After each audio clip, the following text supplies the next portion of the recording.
మహిమ కలుగునుగాక. ఆమేన్. సామెతలు 22 అధ్యాయం 4వ వచనాన్ని చదువుకుందాము. యెహోవా యందు భయభక్తులు కలిగి ఉండుట వినయమునకు ప్రతిఫలము, ఐశ్వర్యమును ఘనతయు జీవమును దాని వలన కలుగును. ప్రార్థన. ప్రేమగల తండ్రి, పరిశుద్ధుడా యేసయ్య, మీకు వందనములు, స్తోత్రములు తండ్రి. చదువుబడిన వాక్యమును బట్టి నాతో మాతో అందరితో మాట్లాడి మీరే మహిమ ఘనత పొందుకోండి. మాట్లాడడానికి నిలబడిన నన్ను మీ ఆత్మతో నింపి మీ పాత్రగా వాడుకొని మీరే మహిమ ఘనత పొందుకోండి. వాక్యమై ఉన్న యేసయ్య నామమున ప్రార్థించి అడుగుచున్నాము తండ్రి. ఆమేన్. అందరికీ వందనాలండి. యెహోవా యందు భయభక్తులు కలిగి ఉండుట వినయమునకు ప్రతిఫలము. వినయం అంటే ఏంటి? వినయం అంటే చాలామంది నెమ్మదిగా ఉండటం, మౌనంగా ఉండటం అనుకుంటున్నారు. కాదు, నెమ్మదిగా ఉన్నవాళ్ళు చుంచులా ఉన్నవాళ్ళు సంచులు కోసేస్తారని సామెత ఉంటుంది. నిన్నే యూట్యూబ్లో చూశాను నేను ఒకటి. ఒక టీచర్ అయిన తన భార్య చాలా నెమ్మదిగా ఉంటుందట. ఎంత మంచిదో ఎంత వినయమో అని అనుకునేవారంట చుట్టూని. ఆ టీచరు తన మేనల్లుడు ఇంటర్ అయిపోయింది, బీటెక్లో జాయిన్ అవ్వడానికి ఆ ప్రాంతానికి వచ్చాడు. వచ్చినప్పుడు వాళ్ళ అక్క చెప్పిందంట, ఒరే తమ్ముడు, మీ మేనల్లుడిని మీ ఇంట్లో పెట్టుకో, బయట అయితే పాడైపోతాడు అని. ఆ బీటెక్ జాతర చదివించిన టీచరు కదని చెప్పి సర్లే అక్క అన్నాడంట. మేనల్ని తీసి ఇంట్లో పెట్టుకున్నాడు. చదువుకుంటున్నాడు ఆడు. అప్పుడు బీటెక్ అంటే వయసులో ఉన్నవాడు కదా, నెమ్మదిగా ఆ టీచర్ భార్య ఆ కుర్రోడికి అలవాటు అయిపోయింది. యూట్యూబ్లో వచ్చింది నిన్న. అలవాటు అయిపోయి ఆ కుర్రోడితో ఉంటుంది. భర్త మేనల్లుడు అతను. కానీ భర్తకి అనుమానం వచ్చింది. అనుమానం వచ్చి అడిగాడు. అడిగితే, నేను అలాంటిదాన్ని అనుకుంటున్నారండి అని చెప్పేసి ఆ పక్కింటి వాళ్ళకి ఈ పక్కింటి వాళ్ళకి చెప్పిందంట. వాళ్ళు వచ్చి, ఇదేంటి బాబా అంత వినయంగా ఉంటుంది నీ భార్య, అలాంటి పిల్ల మేము ఇప్పటివరకు చూడలేదు, అలాంటిదాన్ని అనుమానిస్తే నీ కళ్ళు పోతాయని చెప్పేసి అన్నారట. నువ్వు టీచరు మాస్టర్ ఎలా చదువును అని చెప్పేసి. వాళ్ళు నమ్మలేదు. కానీ అనుమానం పీకుతుంది అతనికి. ఒకసారి స్కూల్కి వెళ్ళినోడు సాయంత్రం దాకా రాడు కదా అన్న ఆలోచనలో ఉంది. ఆ టీచరు ఆ మధ్యాహ్నం పూట వచ్చాడంటే ఇంటికి. వచ్చేసరికి ఆ మేనల్లుడు భార్య గదిలో ఉన్నారు. అప్పుడు అందరికీ పిలిచి చూపించాడు. ఎంతో నెమ్మదిగా మంచిగా చుంచులాగా ఉండే మనిషి చూపించాడని, గొడవ పెట్టాడని అందరితో వదలలేదు. ఆ మేనల్లుడితో కలిసి ఆ మేనల్లుడు ఫ్రెండ్ అని రమ్మని చెప్పి ముగ్గురు కలిపి మేస్టర్ని చంపేశారు. భర్తను చంపేసింది. కొంచెం వినయం అంటే అది కాదు. మూత బిడుచుకుని ఉంటాం, మౌనంగా ఉండటం కాదు. వినయం అంటే మాట వినడం. ఏంటి చెప్పండి? మాట వినడం. అది చాలామంది పిల్లలు కూడా ఏమి ఎరగనట్టు ఉంటారో, తల్లిదండ్రులు చెప్పిన మాట వినరు, వాళ్ళ ఇష్టానుసారంగా నడుపుతారు. అది వినయం ఎలాగవుతుంది? వినయం కాదు అది. అది మాట వినడం. వినయం అంటే మాట వినాలి. భర్త చెప్పిన మాట భార్య వినాలి, భార్య చెప్పిన మాట భర్త వినాలి, తల్లిదండ్రులు చెప్పిన మాట పిల్లలు వినాలి, దేవుడు చెప్పిన మాట ప్రజలు వినాలి, జనులు వినాలి. దేవుడు చెప్పిన మాట అర్థమైందా? యెహోవా యందు భయభక్తులు కలిగి ఉండుట వినయమునకు ప్రతిఫలము. అది ఐశ్వర్యమును ఘనతయు జీవమును దాని వలన కలుగును. అది గమనించండి. దేవుని యందు భయభక్తులు కలిగి ఉంటే అంటే వినయం అంటే మాట వింటే, మాట వినాలి. వినడాన్ని బట్టి ఏం కలుగుతాయి? ఐశ్వర్యము, ఘనత, జీవము వాటి వలన కలుగుతాయి. అది మీరు ఐశ్వర్యం పొందాలనుకుంటారు, గొప్పగా ఉండాలనుకుంటారు, కలకాలం జీవించాలనుకుంటారు, దేవుడు ఇచ్చిన ఆయుష్కాలం జీవించాలనుకుంటారు. ఈ మూడు దేవుని మాట వినడం వలన వస్తాయి. గుర్తుపెట్టుకోండి. ఈ రోజున మరి దేవుని మాట వింటున్నామా మనం? యూదులకి ఘనత ఎలా వచ్చింది? ఎస్తేరు కాలంలో యూదులు చాలా కష్టాలు పడ్డారు, చాలా బాధలు పడ్డారు, శ్రమలు పడుతున్నారు, హింసిస్తున్నారు. అవసరమైతే యూదులందరినీ కూడా ఒకే రోజుని హతమార్చాలనే ప్లాన్ కూడా ఫిక్స్ అయింది. మొర్దెకై అనే మహామంత్రి రాజు ఆజ్ఞను తీసుకున్నాడు, అధికారం తీసుకున్నాడు, ముద్ర తీసుకున్నాడు. నేను ఎప్పుడు చెప్తానో అప్పుడు ఏ ప్రాంతంలో ఉన్న యూదుల్ని అక్కడ ఉన్న సైనికులు నరికేయండి అని చెప్పాడు, చంపేయండి అని చెప్పాడు. పరిపాలన రాష్ట్రమంతా పరిపాలిస్తున్న రాష్ట్ర మంత్రి ఏది ఆజ్ఞాపిస్తే అది రాష్ట్రమంతా అమలవుతుంది. ఆయా పట్టణాల్లో, ప్రాంతాల్లో, పల్లెటూళ్ళలో. అలాగే అప్పుడు కూడా ఆ ప్రాంతం అంతా కూడా, ఆ దేశమంతా అమలు జరపడానికి రెడీగా బిల్లు పాస్ అయిపోయింది రాజుగారి దగ్గర. మంత్రి యూదుల మీద చాడీలు చెప్పి, తప్పుడు మాటలు చెప్పి వాళ్ళ మరణ శాసనాన్ని రాయించేశాడు. అది ఎప్పుడు అమలవుతుంది అనేది మంత్రి చేతిలో ఉంది. ఈ విషయం తెలిసి యూదులందరూ కూడా ప్రార్థన చేశారు. యూదులందరూ ఆయా ప్రాంతాల్లో, పట్టణాల్లో, పల్లె గ్రామాల్లో ఉన్నవాళ్ళు. ఎస్తేరు గ్రంథం 4వ అధ్యాయం 15, 16, 17 వచనాలు.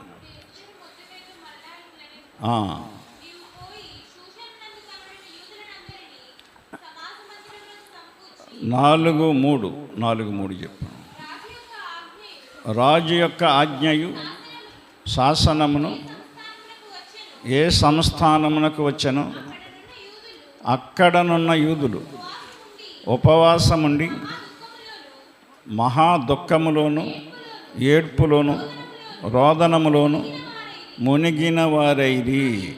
అనేకులు గోనెను, బూడిదను వేసుకొని పడి ఉండిరి. గుర్తుపెట్టుకోండి.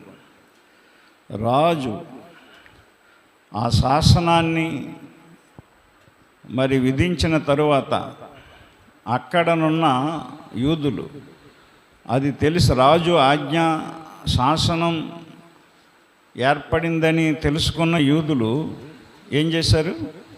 ఉపవాసముండి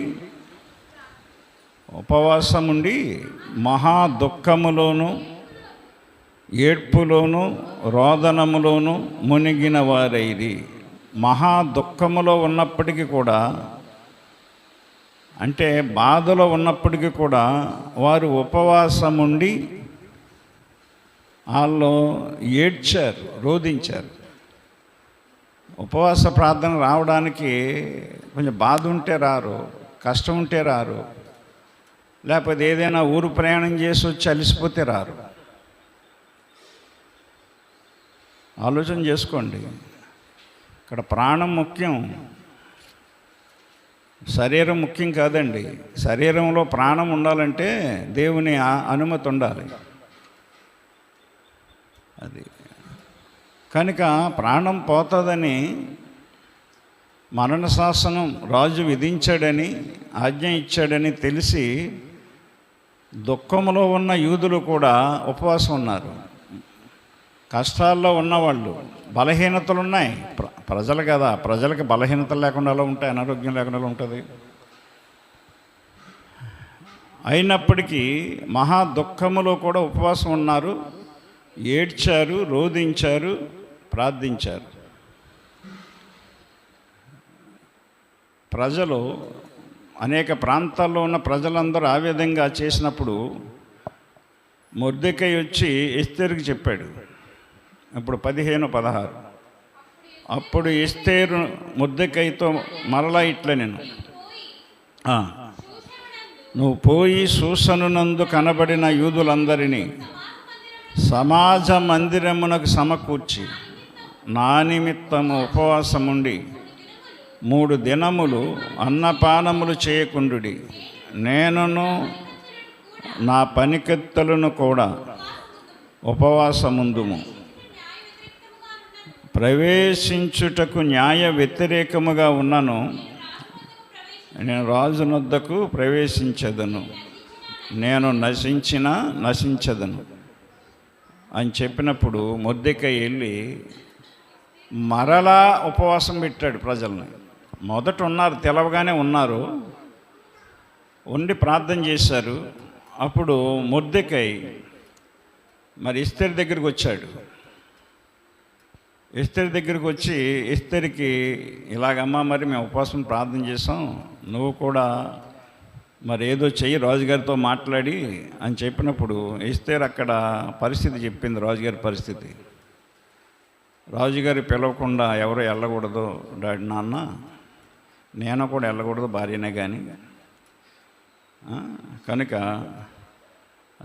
సరే ఉపవాసం ఉండి మేము కూడా ప్రార్థన చేస్తాం, ప్రార్థన చేసి వెళ్తాను, నేను నశిస్తాను మీ గురించి. చూడండి, ఒక రాణి హోదాలో ఉండి, ఒక ఉన్నతమైన స్థితిలో ఉండి ఏమంటుంది ఎస్తేరు, నేను నశిస్తాను, కానీ నేను వెళ్ళి మీ గురించి మాట్లాడతాను. అదండి, ఈ రోజున కుటుంబం కొరకు మనం నశించిపోవాలి, కన్నీరు గార్చి ప్రార్థన చేయాలి. కుటుంబాన్ని కాపాడుకోవాలంటే కుటుంబ యజమానులుగా ఉన్నవాళ్ళు, తల్లి తండ్రి బిడ్డల కోసం ఉపవాసం ఉండి కన్నీరు గార్చాలి. కష్టమైన నష్టమైన బిడ్డలకి మంచి పరిస్థితి, మంచి స్థితి కలగాలంటే, వాళ్ళ భవిష్యత్తు బాగుండాలంటే, ఇక్కడ యూదులందరి గురించి కూడా ఎస్తేరు ఒక నిర్ణయం తీసుకుంది. జాతి కోసం, తన ప్రజల కోసం. మరి మనం మన బిడ్డల కోసం ఏ నిర్ణయం తీసుకుంటున్నాం?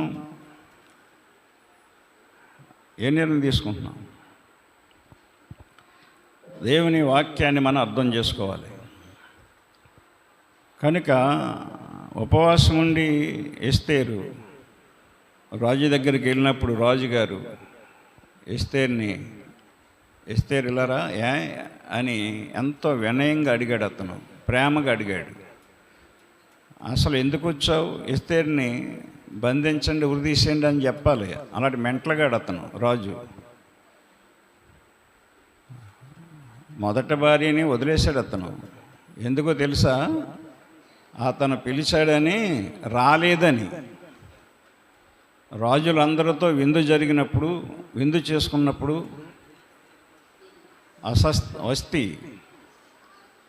వస్తి చాలా అందగత్తి మొదటి భార్య. ఆ భార్య అందాన్ని ఆ రాజులకు చూపించడానికి పిలిచాడు అతను. పిలిస్తే నేను రాను, నా అందాన్ని నీ గొప్ప కోసం రాజులకు చూపిస్తానా, నేను రానని అంది. రానని అన్నందుకు ఆమెను రాణిగా ఉండకుండా అతను తొలగించాడు. అప్పుడు ఎస్తేరుని చేసుకున్నాడు అతను. మెంటలగాడు, మెంటల మనుషులు ఉంటారు కొంతమంది. వాళ్ళని బట్టి మనం మాట వినాలి, భార్యలు వినాలి మాట. అలాగే భార్యకి మెంటలు ఉన్నా భర్త వినాలి, సర్దుకుపోవాలి. క్రైస్తవులు వినయంగా నడుచుకోవాలి. పిల్లలకు కూడా మెంటలు ఉంటాయి కొంతమందికి, వినరు.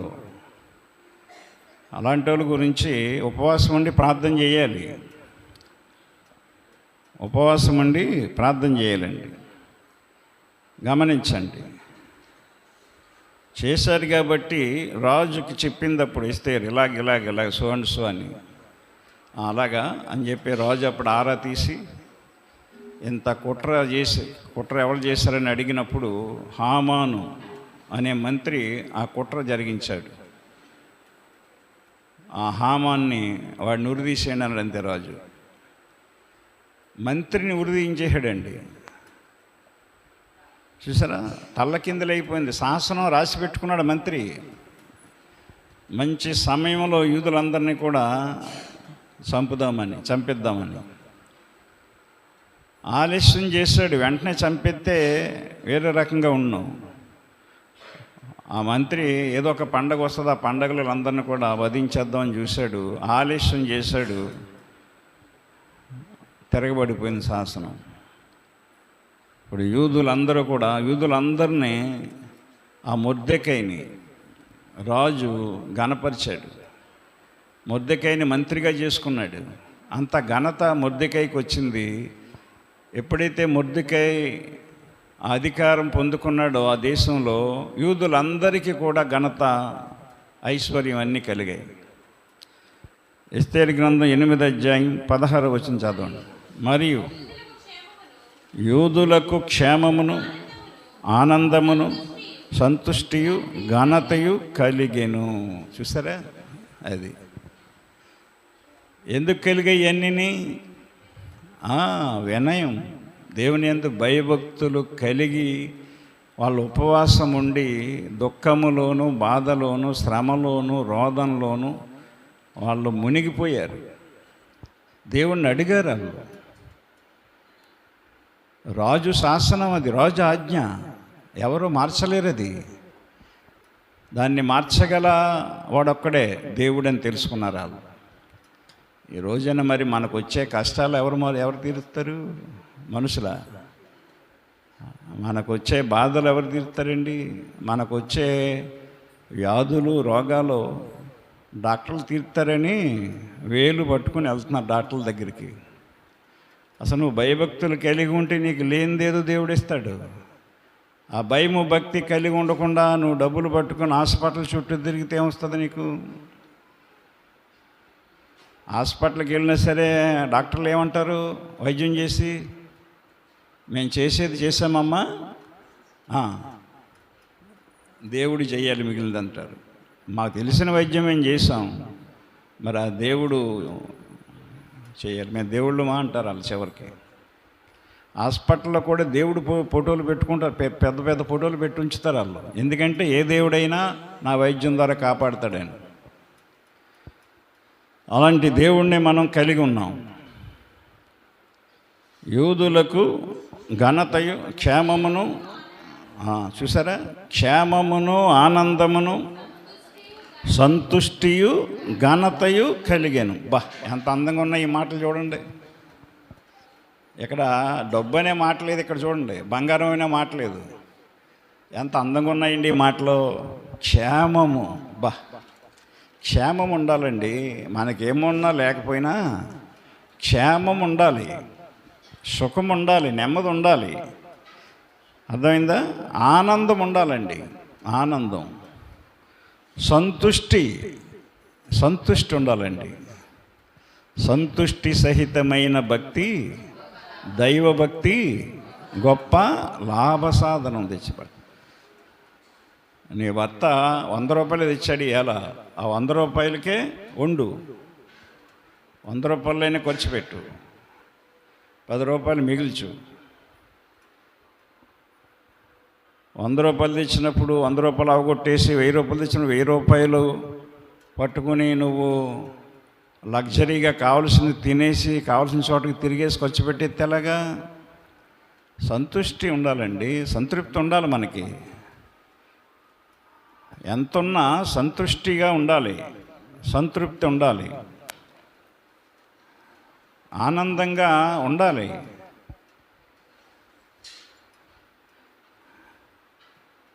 మాంసం బిర్యానీ వండుకుని తిన్నప్పుడు ఆనందంగా గొంతులేసి ఆ మరుస రోజునే చారు కత్తే చిరాకు పడకూడదు. ఆ చారు కూడా ఆనందంగా తినాలి. చాలామంది పిల్లలు చిరాకు పడుతూ ఉంటారు తల్లిదండ్రుల మీద. పిల్లలే కాదు, భర్తలు కూడా చిరాకు పడుతూ ఉంటారు, దాఖలు ఇసిరేస్తారు. బెబ్బే అది వినయం కాదు, అది దేవుని భక్తి కాదు, దేవుని మాట కాదు. అది నేను అసలు దేవుని మాటలు పనిచేయట్లేదు ఇలాంటి వాళ్ళు. అది ఆ విధంగా యూదులందరూ కూడా క్షేమంగా ఉన్నారండి, ఆనందంగా ఉన్నారండి, సంతుష్టిగా ఉన్నారు. ఘనత, గొప్ప పేరు తెచ్చుకున్నారు యూదులు. అదండి, నీకు బాధ కలిగినప్పుడు ఉపవాసం ఉండు, కష్టం వచ్చినప్పుడు ఉపవాసం ఉండు, లేదు ఇంట్లో ఉపవాసం ఉండు. ఎందుకు లేదు ప్రభువా, ఏంటి నాకు ఈ స్థితి అని మనస్ఫూర్తిగా ఉపవాసం ఉండి ప్రార్థన చేసుకోవాలి. నువ్వు దేవుడు నిన్నేం విడిచిపెట్టడే. సముద్రంలో చేపలకి కావలసినంత ఆహారం పెడుతున్నాడు ఆయన, అడవిలో జంతువులకి అన్ని ఆహారం పెడుతున్నాడు ఆయన, ఆకాశంలో ఎగిరే పక్షులకి ఆహారం పెడుతున్నాడు. ఏ రోజు కూడా మాకు లేవని అంటలేదే అయ్యి. మరి నీవు ఎందుకంటున్నావు లేవని? అవన్నీ ఆయన మాట వింటున్నాయి. మమ్మల్ని సృష్టించిన వాడు దేవుడు అని దేవుని మాట వింటున్నాయి. నువ్వు నేనే వింటలేదు దేవుని మాట. మనకు తెలివితేటలు ఎక్కువైపోయినాయి. దేవుని వాక్యం పట్టించుకోం, వాక్యం వినం, వాక్యాన్ని మనం చెయ్యం. ఏంటి చేసేది అన్నకాడికి వస్తాం మనం. దైవజనులు అలాగే చెప్తారు, వాళ్ళ మేలు కోసం అనుకుంటారు.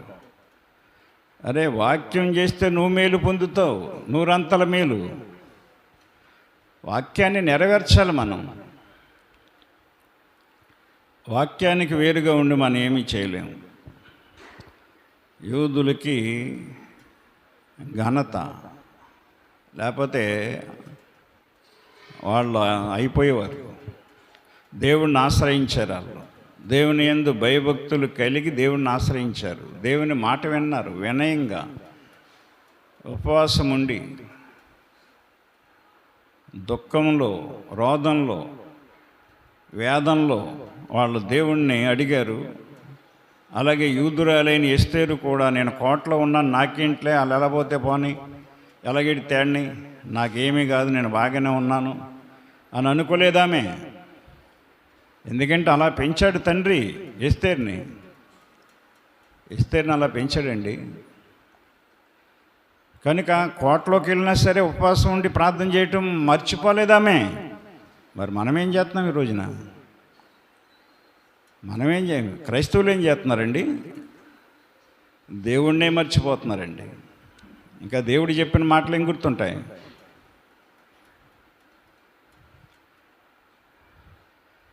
ఎస్తేరు కూడా గొప్ప ఘనత పొందింది రాజ్యంలో.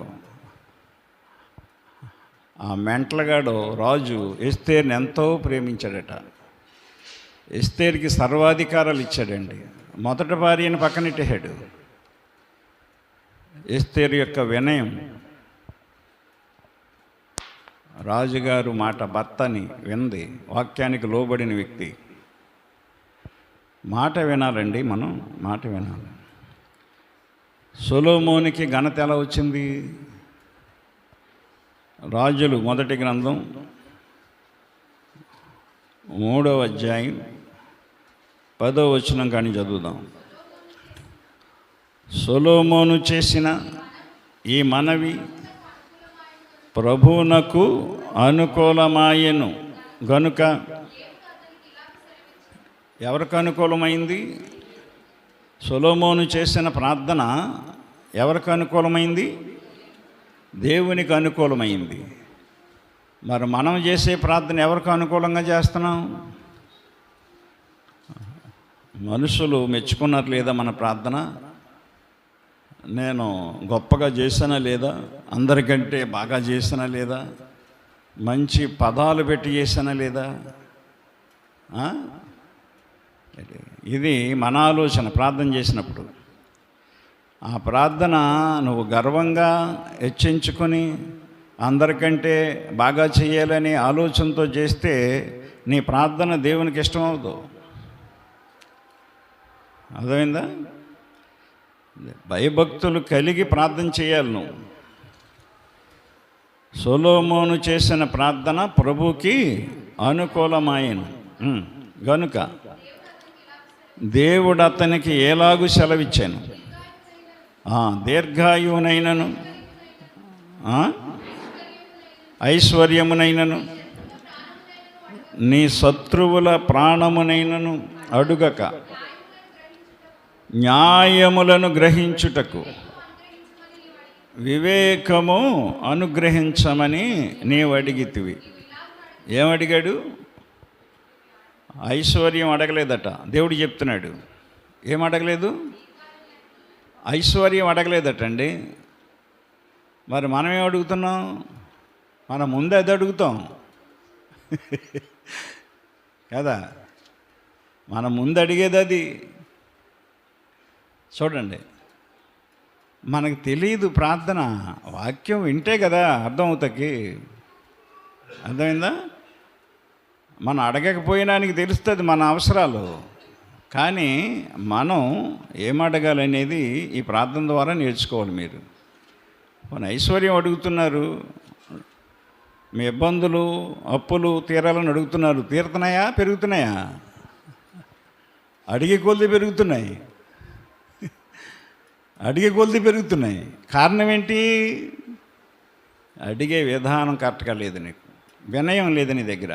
దేవుని మాట వినకుండా ప్రార్థన చేస్తున్నావు. అది చూడ్డానికి నెమ్మదిగానే ఉన్నావు, మెత్తగానే ఉన్నావు, మృదువుగానే ఉన్నావు.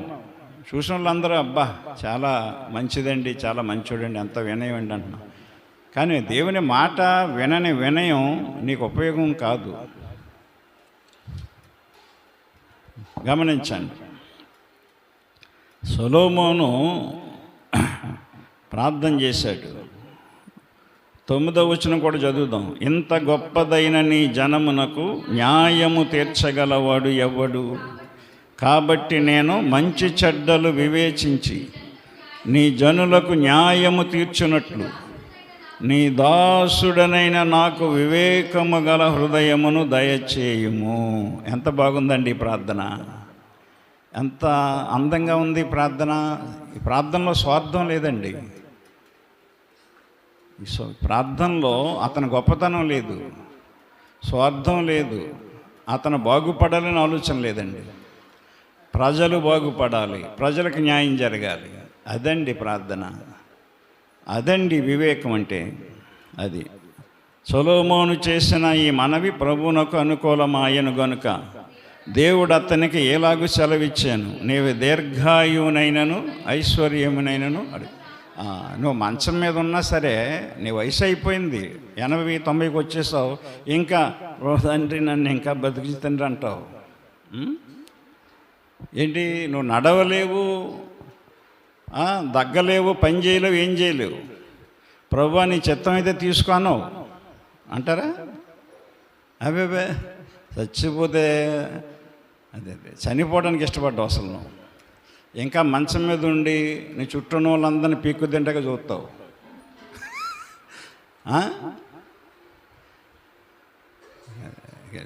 కుర్రోడు ఇతను, చాలా చిన్నాడు, 20 సంవత్సరాలు కూడా లేవు అతనికి. ఆయుష్ని అడగలేదంట, ఐశ్వర్యం అడగలేదంట, శత్రువుల ప్రాణమును అడగలేదంట. ఏమడిగాడు? న్యాయములను గ్రహించుటకు వివేకము అనుగ్రహించమని నీవు అడిగితివి. అదండి, ప్రభువా నన్ను నీ వాక్యానుసారంగా నడుచుకోవటానికి నీ జ్ఞానం దయచేయి అని అడగాలి మనం ప్రార్థనలో. నాకు బుద్ధి దయచేయి, మంచితనం దయచేయి, నీతిగా ఎలా జీవించాలో నాకు నేర్పించు, యథార్థంగా ఎలా బ్రతకాలో నాకు నేర్పించు. ప్రార్థనలు ఇది అడగాలి మనం, ఇది అడగాలండి. వివేకంగా నడుచుకోవాలి, మనం బుద్ధిగా నడుచుకోవాలి, జ్ఞానంగా నడుచుకోవాలి. ఎంతమంది తప్పుడుగా నడుచుకుంటున్నారండి? ఇంకా యవనస్తులకి అయితే ఇంక చెప్పనక్కర్లేదు, ఇంకా ఎర్రవీగిపోతున్నారు. మరి తల్లిదండ్రులు ఎంత చెప్పినా సరే చెప్పే కోల్ది బంతి ఎంత గట్టి కొడితే అంత గట్టిగా రివర్స్ అయినట్టు యవనస్తుల బిహేవియర్ ఎలా ఉంటుంది ఈ రోజుల్లో? తిరుగుబాటు. మా మాట వినకపోతే అంటున్నారు తల్లిదండ్రులు. ఏంటండి నీ బతుకు ఎలా బాగుంటుంది అనుకుంటున్నావు? భవిష్యత్తులో తాత్కాలికంగా బాగుండొచ్చేమో. తాత్కాలికాన్ని చూసుకోకండి, అర్థమైందా? బ్రతుకు దినములన్నీ కృపాక్షేమములు వెంట రావాలండి. అది బ్రతుకు దినములన్నీ నీ కృపాక్షేమములు నా వెంట వచ్చునంటాడు ఆయన. అర్థమైందా? చిరకాలము యెహోవా మందిరములో నేను నివాసము చేసేదను. అది చేత సొలొమోను చేసిన ప్రార్థన యవన కాలములో దేవునికి ఇష్టమైపోయింది. నువ్వు వివేకం అడుగవయ్యా, నువ్వు న్యాయంగా నడుచుకోవటానికి, న్యాయంగా ప్రజలకి పరిపాలన చేయటానికి నువ్వు వివేకమని అడిగావు. నీవు ఎలాగో అడిగినందున నీ మనవి ఆలకించుచున్నాను. బుద్ధి వివేకములు గల హృదయము నీకు ఇచ్చుచున్నాను. పూర్వీకులలో నీ వంటి వాడు ఒకడును లేడు, ఇక మీదట నీ వంటి వాడు ఒకడును ఉండడు. దేవుడు చూడండి. మరియు నీవు ఐశ్వర్యమును ఘనతను ఎమ్మని అడగకపోయినను నేను వాటిని కూడా నీకు ఇచ్చుచున్నాను. ఏమండి, అడిగితే ఇచ్చాడా? అడగకుండా ఉంటే ఇచ్చాడా? చెప్పండి, చెప్పండి అందరూనే. అది చేత మనం అడగకూడదండి. మరి ఇప్పుడు మనం అడగలవద్దు. ఇప్పుడు చెప్పండి, ఈ మాటను బట్టి చెప్పండి. అది చూసారా మాట్లాడలేదు అంటే అదే అడుగుతాం మనం ముందు. ఇవన్నీ ఐశ్వర్యమును ఘనతను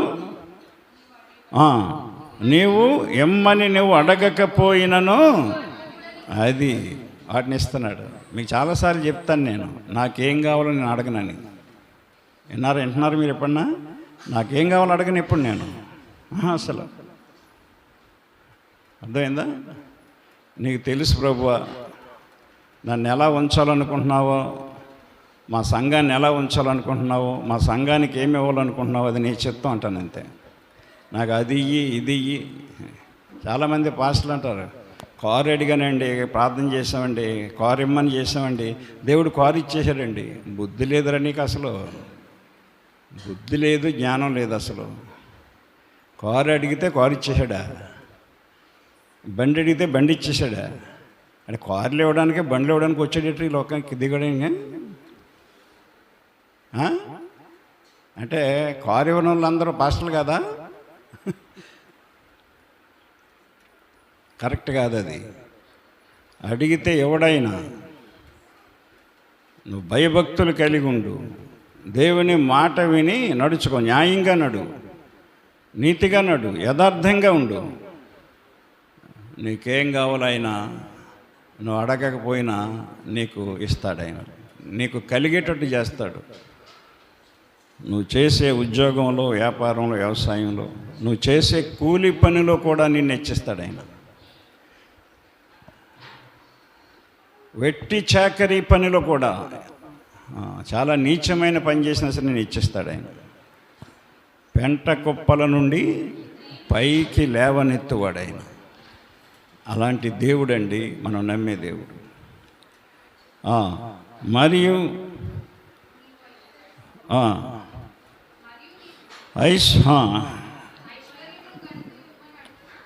నువ్వు ఐశ్వర్యమును ఘనతను ఎమ్మని అడగకపోయినను నేను వాటిని కూడా నీకు ఇచ్చుచున్నాను. అందువలన నీ దినములన్నిటను రాజులలో నీ వంటి వాడైనను ఒకడైనను ఉండడు. మరియు నీ తండ్రి అయిన దావీదు నా మార్గములలో నడిచి నా కట్టడలను నేను నియమించిన ధర్మమంతటిని గైకొనున్నట్లు నీవు నడచి వాటిని గైకొనిన ఎడల నిన్ను దీర్ఘాయుష్మంతునిగా చేసేదను. అది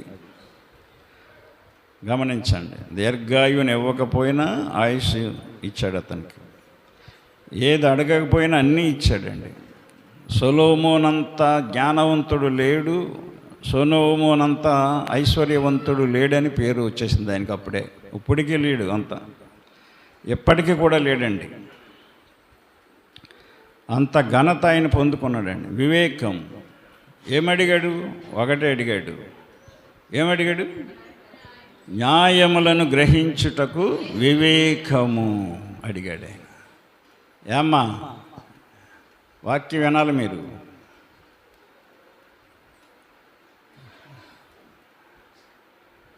వాక్యం వినాలి. అటు ఇటు తిరగనివ్వకుండా పిల్లల్ని కూర్చోబెట్టండి చోట.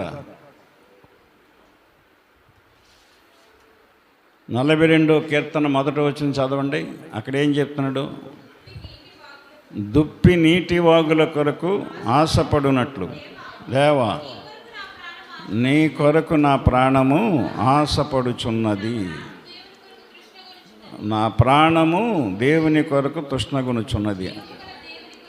జీవము గల దేవుని కొరకు తృష్ణగొనుచున్నది అంటాడు ఆయన. యెషయా 11:2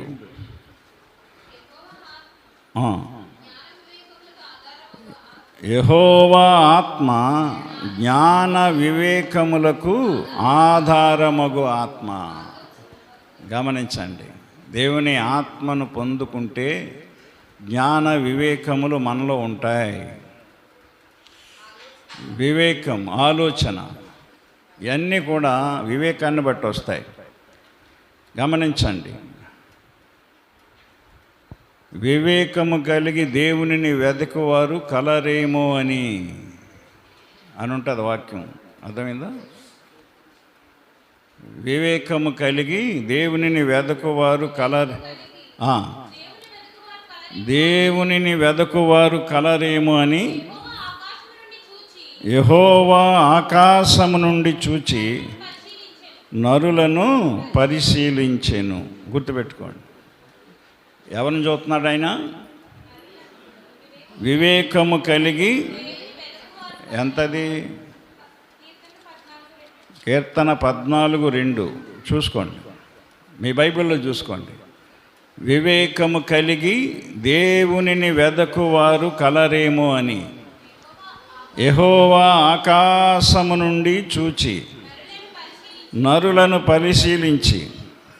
పరిశీలించెను. అది దేవుడు ఎవరిని పరిశీలిస్తున్నాడు చెప్పండి? వెనకాల మగాళ్ళందరూ ఎవరిని పరిశీలిస్తున్నాడు ఆయన? వివేకము కలిగి దేవునిని వెదకువారు కలరేమో అని. నువ్వు దేవుణ్ణి వెతికితే దేవుడు నువ్వు వెతికేవన్నీ కావలసినవన్నీ ఇస్తాడు. ముందు మనం దేవుణ్ణి వెతకాలి, దేవుణ్ణి వెతుక్కుని సంపాదించుకోవాలి. దేవుడు అప్పుడు మనకు కావలసినవన్నీ ఇస్తాడు. ఐశ్వర్యము, ఘనత, గొప్పతనం, క్షేమం, సంతుష్టి అన్నీ. అర్థమైందా? దేవుణ్ణి వెతకాలి మనం, వివేకము కలిగి ఉండాలి మనం. తిమోతికి రాసిన 2వ పత్రిక 2వ అధ్యాయం 7వ వచనం.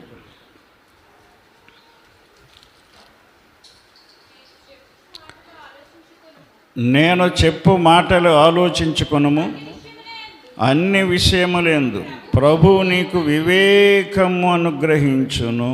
గమనించండి, దేవుడు చెప్పే మాటలన్నీ కూడా మనం విని ఆలోచిస్తే దేవుడు మనకి వివేకమును అనుగ్రహిస్తాడు. దేవుని మాటలు విని గ్రహించుకోకుండా, ఆ మాటల గురించి ఆలోచించుకోకుండా ఉంటే వివేకం రాదు, నీకు వివేక శూన్యం వస్తుంది. అర్థమైందా? అందుకని యేసు ప్రభు వారు కూడా ఒక మాట చెప్పారు. ఆయన 10వ అధ్యాయం మత్తయి సువార్త 10:16, ఇదిగో తోడేళ్ల మధ్యకు గొర్రెలను పంపునట్లు నేను మిమ్మను పంపుచున్నాను గనుక పాముల వలె వివేకులను పావురము వలె నిష్కపటులనై ఉండుడి. నిష్కపటులు అంటే కపటము లేని వారిగా ఉండండి. పాముల వలె వివేకం కలిగి ఉండండి. పాము అంట 1 కిలోమీటర్ దూరంలో మనిషి ఉంటే ఆ శబ్దాన్ని గ్రహించే శక్తి దానికి ఉందంట చెవులకి. ఇక్కడే దారి తప్పుకుంటుందంట అది. అదే దాన్ని తప్పుకునే దారి లేనప్పుడు నీకు ఎదురవుతుంది తప్ప సాధారణంగా పాము మనిషికి ఎదురవ్వదు. ఎంత లక్షణం అండి అది, ఎంత వివేకం అండి. ఇప్పుడు మనుషులు ఏం చేస్తున్నారు? ఎదురెళ్తున్నారు, ప్రతిదానికి ఎదురెళ్తున్నారండి. చెడుకి ఎదురెళ్తున్నారు, దుర్మార్గానికి ఎదురెళ్తున్నారు, అన్యాయానికి ఎదురెళ్తున్నారు. ఎంత వివేకం లేకుండా బతుకుతున్నారండి. యేసుప్రభు చెప్తాను, ఎందుకంటే తోడేళ్ళు, లోకం తోడేళ్ళు, లోకస్తులు తోడేళ్ళలాగా చీల్చేస్తారు. మీరు తోడేళ్ళు చాలా ప్రమాదమైంది సింహం కంటే. అర్థమైందా? తోడేళ్ళకి సింహాలే భయపడతాయి, అంత డేంజర్ అది. లోకస్తులు అలాంటి వాళ్ళు అని చెప్తున్నాడు ఆయన. తోడేళ్ల మధ్యకు మిమ్మను గొర్రెలను పంపునట్లు పంపుచున్నాను గనుక మీరు పాముల వలె వివేకులను పావురముల వలె నిష్కపటులనయ్యుండుడి. కపటం లేకుండా ఉండండి అని. అది కపటం లేకుండా ఉంటేనే దేవుడు మనకు కనికరిస్తాడు, మనకు కావలసినవి ఇస్తాడు. మన ఇష్టానుసారంగా ఉంటాను, విర్రవీగిపోతాను, ఉప్పొంగిపోతానంటే అబ్బే తగ్గించేస్తాడు దేవుడు. మామూలుగా ఉన్నదండి. ఎంతో అధికారం వచ్చిందని విర్రవీగిన వాళ్ళనే అడుక్కు దొక్కేశాడు ఆయన. మామూలుగా దొక్కలేదు, తొక్కేస్తాడంతే. అధికారాలు ఏమి ఆపవు నిన్ను. ఏది ఆపదో దేవుడు తలుచుకుంటే. గమనించండి, ఇంకొక వ్యక్తి గమనించండి. షూనేము పట్టణంలో ఒక ఆమెకి గనురాలని పేరు వచ్చింది. రాజుల 2వ గ్రంథం 4వ అధ్యాయం 8వ వచనం. ఒక దినమందు ఎలీసా షూనేము పట్టణమునకు పోగా అచ్చట గనురాలైన ఒక స్త్రీ భోజనమునకు రమ్మని అతనిని బలవంతము చేసెను గనుక అతడు, ఆ దైవజనుడు, ఆ మార్గమున వచ్చినప్పుడల్లా ఆమె ఇంట భోజనము చేయించు వచ్చాను. కాగా ఆమె తన పెనిమిటిని చూచి, మన యొద్దకు వచ్చుచు పోవచ్చున్నవాడు భక్తి గల దైవజనుడని నేను ఎరుగుదును. గమనించండి. కావున మనం అతనికి గోడ మీద ఒక చిన్న గది కట్టించి అందులో అతని కొరకు మంచము, బల్ల, పీట, దీపస్తంభము ఉంచుదుము. అతడు మన యొద్దకు వచ్చినప్పుడల్లా అందులో బస చేయవచ్చునని చెప్పాను. గమనించండి, దైవజనుడు ఎప్పుడైతే ఆ ఇంటిలోకి వచ్చి అతను ఉన్నాడో, వచ్చి వెళ్ళిపోతే ఏం తెలియదు మనకి ఇంటి పరిస్థితి. చుట్టాలు వస్తారు మన ఇంటికి, ఎలా వచ్చి అలాగా భోజనం పెడతాం, ఆ పూట వెళ్ళిపోతారు. మన ఇంటి పరిస్థితులు, మన పిల్లల పరిస్థితులు, మన కుటుంబ పరిస్థితులకు అర్థం కావు. భలే చూసారండి, భలే పెట్టారండి బాబు, అవి ఎంత ప్రేమించారండి అంటారు బయటికి వెళ్ళాళ్ళు. అలాగే మనం కూడా ఎదురింటికి వెళ్ళినప్పుడు వెళ్ళి వచ్చేస్తే ఆ ఇంటి పరిస్థితులు, మనుషుల పరిస్థితులు మనకు తెలియవు. అలాగే దైవజనుడు కొంతకాలం వచ్చి భోంచేసి వెళ్ళిపోయేవాడు ఉండటానికి లేక. జ్ఞానవంతురాలైన భార్య భర్తతో ఏం చెప్పింది? మన ఇంటికి వచ్చుచు పోవచ్చున్న దైవజనుడు భక్తిగల దైవజనుడు అండి. అలాంటి భక్తిగల దైవజనుడు మన ఇంట్లో ఉంటే మనకి ఇంకా మేలు జరుగుద్ది అని చెప్పింది. మరి ఏం చేద్దాం? ఒక గది కట్టిద్దాం, మంచం చేయిద్దాం, ఒక దీపస్తంభం, బల్ల ఇవన్నీ ఆయనకి పెడదాం, ఎందుకంటే ఆయన చదువుకుంటాడు గ్రంథం అని చెప్పి అన్ని ఏర్పాట్లు చేసింది. ఆయన వచ్చి అక్కడ కొద్ది రోజులు ఉండేవాడు, వెళ్ళిపోయేవాడు కాదు. ఉండటానికి ఉంది కాబట్టి ఇంకా పోయేవాడు కాదు. ఆ ఇంట్లో ఉండటాన్ని బట్టి ఆ ఇంటి పరిస్థితులు గమనించాడు దైవజనుడు. శిష్య గెహాజీని పిలిచాడు. ఏంటి ఇంట్లో ఎవరు కనపట్లేదు? వాళ్ళ ఆవిడ తప్ప, భర్త తప్ప, అంటే పిల్లలు లేరండి వాళ్ళకి అన్నాడు. అది గ్రహించాడండి. ఉన్నాడు కాబట్టి ఆ ఇంటి పరిస్థితి, భర్త పరిస్థితి, ఆమె పరిస్థితి, ఆ ఇంట్లో పిల్లలు లేరనే పరిస్థితిని గమనించాడు. అప్పుడు ఆమెను పిలిచి నీకు సంతానం కలుగుతుందని చెప్పాడు. అడిగిందా? అది చూడండి, సొలొమోను అడగకపోయినా సొలొమోనుకి దేవుడు ఇచ్చాడు. ఇక్కడి సునేమీరాలు అడగకపోయినా ఇచ్చాడు. అదండి మ్యాటర్ మనం తెలుసుకోవాల్సింది. నువ్వు చేయవలసింది నువ్వు చెయ్యాలండి. ఆమె గనురాలని పేరు ఎందుకు తెచ్చుకుందంటే దైవజనునికి ఒకటి ఆతిథ్యం ఇచ్చింది. అర్థమైందా? ఆతిథ్యం ఇచ్చింది. 2 దైవజనుణ్ణి ఇంటిలో ఉంచింది. మీరు వెళ్ళటానికి వెళ్ళలేదండి, ఇక్కడ ఉండి వెళ్ళాలి, మీరు రెస్ట్ తీసుకుని వెళ్ళాలి. అబ్బాయి ఉండాలి మా ఇంట్లో, మీరు తిని వెళ్ళిపోతే ఎలాగా? మీరు ఉండాలి. దైవజనుని ఇంట చేర్చుకుంది. ఆయన కడుపుకి ఆహారం పెట్టింది, ఆతిథ్యం ఇచ్చింది. దైవజనుడు చెప్పిన మాట వింది. ఇక 3 చేసింది ఆమె. ఊరికే గనురాలని పేరు రాలేదు ఆవిడికి. మరి మీకు ఎందుకు రావట్లేదు? గనురాలు అని పేరు ఎందుకు రావట్లేదు? క్రైస్తవులకు ఎందుకు రావట్లేదు? ఏ పాస్టర్ కూడా ఏవిడిని గనురాలు అండవు. ఆవిడ మంచిదండి, బాగా చూస్తుందండి, వెళ్తే బాగా పెడుతుందండి అంటారు అంతే. ఎందుకంటే అదే కావాలి పాస్టర్కి. దేవుడు నీ కీర్తిని ప్రకటించాలి, దేవుడు నీ ఘనత ఇవ్వాలి. 10 మందిలో కూడా 10 మంది మెంటాలిటీ మార్చాలి నీ విషయంలో. ఆమె అబ్బో చాలా మంచిదండి ప్రార్థన, అబ్బో ఆమెను ఎవరంట కుదరదండి అనే స్థాయికి చుట్టుపక్కల వాళ్ళందరూ మాట్లాడే పరిస్థితి దేవుడు కలిగిస్తాడు నిన్ను బట్టి. ఆతిథ్యం ఇవ్వాలండి దైవజనులకి. మనం ఎప్పుడో 4 సంవత్సరాలకు 10 సంవత్సరాలకు ప్రార్థన పెడతాం. ఆ ప్రార్థనలో ఆతిథ్యం ఇస్తాం దైవజనులకి. నీ కొరకు ఎల్లప్పుడూ దైవజనుడు ప్రార్థన చేస్తున్నాడు. ప్రార్థన విలువ ఎంతో తెలుసా? అసలు మీకు ప్రార్థన విలువ తెలుసా? మనకి ఈనాడు క్రైస్తవులకి పౌలు గారు ఏం చెప్పాడు? ఎబ్రీ పత్రిక 13:1 ఆతిథ్యము చేయ ఆ సహోదర ప్రేమ నిలువరముగా ఉండనీయుండి ఆతిథ్యము చేయ మరొకకండి, దాని వలన కొందరు ఎరుగకే దేవదూతలకు ఆతిథ్యం ఇచ్చారని చెప్తున్నాడు ఆయన. ఆతిథ్యం ఇవ్వాలండి. ఆతిథ్యం ఇస్తామని మాట ఇచ్చి కూడా నెరవేర్చలేకపోతున్నారు. మానకూడదండి, అర్థమైందా? కొంతమంది అది భలే వంక దొరికిందని మానేస్తూ ఉంటారు. మానేస్తే అది మీకే నష్టం. ఆతిథ్యము వాక్యం చెప్తుంది, వాక్యం వినాలి మనం. ఆయన ఇమ్మని అడగలేదు ఎలీసా గారు ఆమెని, ఆమె బతిమాలిచ్చింది. భోజనమునకు రమ్మని అతనిని బలవంతము చేసెను.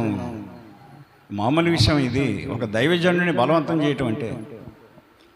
ఎందుకంటే దైవజనుడు వచ్చి ఇంటి దగ్గర భోంచేస్తే దాని ఆశీర్వాదం వేరు, తనకు తెలుసు. ఆమె ఆత్మీయురాలు, గనురాలు అని పేరు తెచ్చుకుంది. ఆమె పేరు రాయలేదు కానీ గొన్నోలని రాశాడు ఆయన. ఆతిథ్యము అనేది దాన్ని చెయ్యాలి. మనకి మనసు బాగుంటే చేయటం, సంతోషంగా ఉంటే లేకపోతే మానేయటం, లేకపోతే ఏదోటి మనసులో పెట్టుకొని దాన్ని వదిలేయటం. ఏదైతే మనం కొన్ని పరిస్థితులను బట్టి మానేసాం దాన్ని మళ్ళా పునర్నిర్మించుకోవాలి, దాన్ని మళ్ళా నెరవేర్చాలి. పేతురు రాసిన మొదటి పత్రిక 4:9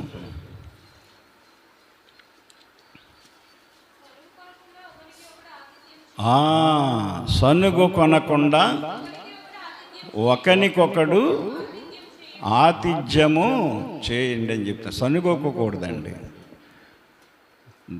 ఆతిథ్యం ఇచ్చినప్పుడు మన ఇంటికి బంధువులు వచ్చినా చుట్టాలు వచ్చినా సంతోషంగా చేయాలి. నువ్వు పెట్టింది ఎక్కడికి పోదండి. ప్రేమతో పెడితే రెట్టింపు నీకు తిరిగి వస్తుంది 10 రెట్లు.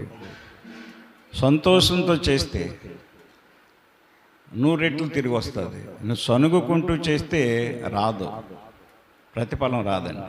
అందుకనే సనుగుకోవద్దని చెప్తున్నాడు ఆయన. ప్రేమతో చేయాలి. రోమా 12:13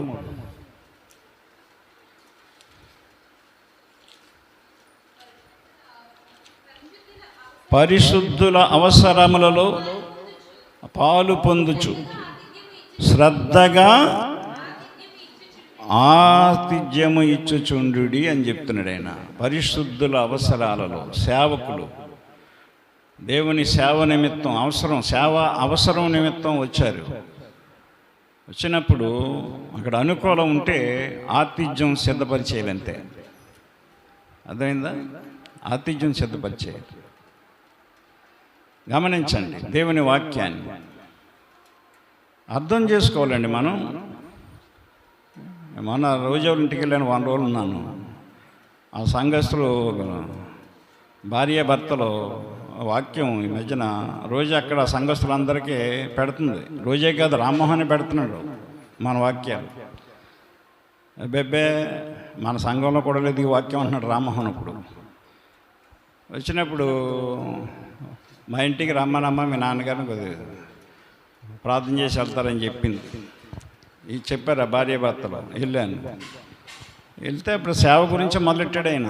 ఎలా ఉందండి, ఒకప్పుడు ఎలాగ ఉండేది మా సేవ, అలాగెలాగండి. గమనించండి, ఆయన చాలా విషయాలు మాట్లాడాడు. మేము వింటున్నామండి మీ వాక్యం, అయ్యగారు చాలా బాగా చెప్తున్నారండి, చాలా బాగుంది. అబ్బాయి ఎక్కడా కూడా ఏ పొల్లు లేదు, ఏమీ లేదు. అసలు నిజంగా మనుషులు ఏమనుకుంటారో అని కూడా ఆలోచించుకోకుండా మీ అబ్బాయి గారు అలాగే చెప్తున్నారు, బ్రదరు మీరు అలాగే చెప్తున్నారు. మాకు చాలా సంతోషం. మీరు ఒకసారి రండి మా ఇంటికి, మీకు ఆతిథ్యం ఇస్తామన్నారు. నేను వెళ్ళలేదు, ఎందుకంటే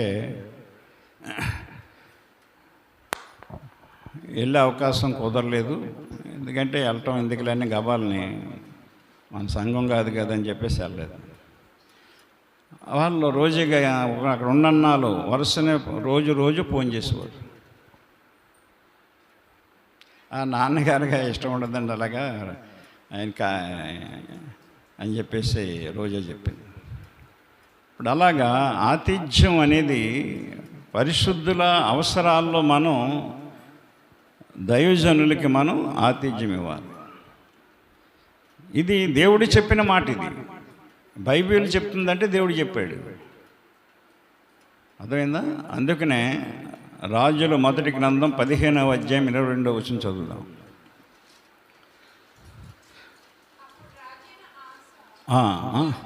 రాజులు మొదటి గ్రంథమా? సమూయేలు మొదటి గ్రంథం 15:22. అందుకు సమూయేలు తాను సెలవిచ్చిన ఆజ్ఞను ఒకడు గైకొనుట వలన యెహోవా సంతోషించునట్లు ఒకడు దహన బలులను అర్పించుట వలన ఆయన సంతోషించున. ఆలోచించుము, బలులు అర్పించుట కంటే ఆజ్ఞను గైకొనుటయు పొట్టేళ్ల క్రొవ్వు అర్పించుట కంటే మాట వినుటయు శ్రేష్టము. చెప్పండి, మాట వినుట శ్రేష్టం. అది మనం దేవునికి కానుకలు ఇవ్వటం, అర్పణలు ఇవ్వటం ఇవన్నీ ముఖ్యమే. కానీ దేవుని మాట వింటూ నువ్వు చెయ్యాలి.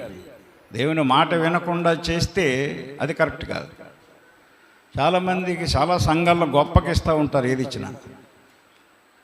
అది కాదు. ముందు నువ్వు దేవుని మాట ప్రకారంగా ఉండరు, కానీ వాళ్ళు కానుకలు మాత్రం గట్టిగా ఇస్తారు ఎక్కువ పేరుకి. అవన్నీ మనం చెయ్యాలి. వాటన్నిటికంటే ముఖ్యము మాట వినుట శ్రేష్టం. ఆలోచించాలి మనం. ఆమె దైవజనుడు మాట విందామె. దేవుని మాట ప్రకారంగా దైవజనుణ్ణి ఇంటికి రమ్మని బలవంతం చేసి ఆతిథ్యం ఇచ్చింది. ఆస్తిపాస్తులు, ఐశ్వర్యము అన్నీ ఉన్నాయి ఆమెకి, గొప్ప పేరు కూడా ఉంది. కానీ సంతానం లేదు. ఎంత ఉన్నా సంతానం లేకపోతే చిన్నతనంగా ఉంటుంది నరులోకి రావడానికి. దేవుడు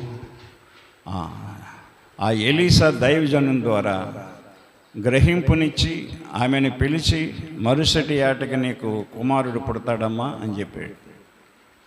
ఆమె అడగకుండానే దేవుడు ఇచ్చాడు. అడగకుండా మన అవసరాలు తీర్చే దేవుడు మన ప్రభు. మనం చేయవలసింది ఏంటంటే ఆయనందు భయభక్తులు కలిగి ఉండి వినయముగా ఉండాలి. అంటే వాక్యాన్ని మనం లోబడాలి. అప్పుడు ఐశ్వర్యము, ఘనత, జీవమును వాటి వలన కలుగుతాయి. జీవించే జీవితం కూడా పొడిగించబడుతుంది. అది కనుక అట్టి విధంగా మనం నడుచుకోవాలని దేవుడు ఈ దినమున నీకు దేవుని వాక్యాన్ని అందించాడు. ఆ ప్రకారంగా మనం జీవిద్దాం. దేవుడి మాటలు దీవించునుగాక. ఆమేన్. ప్రార్థన. ప్రేమ కలిగిన తండ్రి, పరిశుద్ధుడా యేసయ్య, మీకు వందనాలు తండ్రి.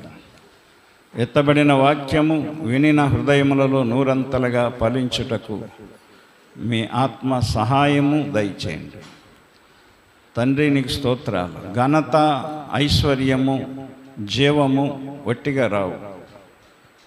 ఇప్పుడు యూదులకు ఎలాగొచ్చిందో విన్నాం.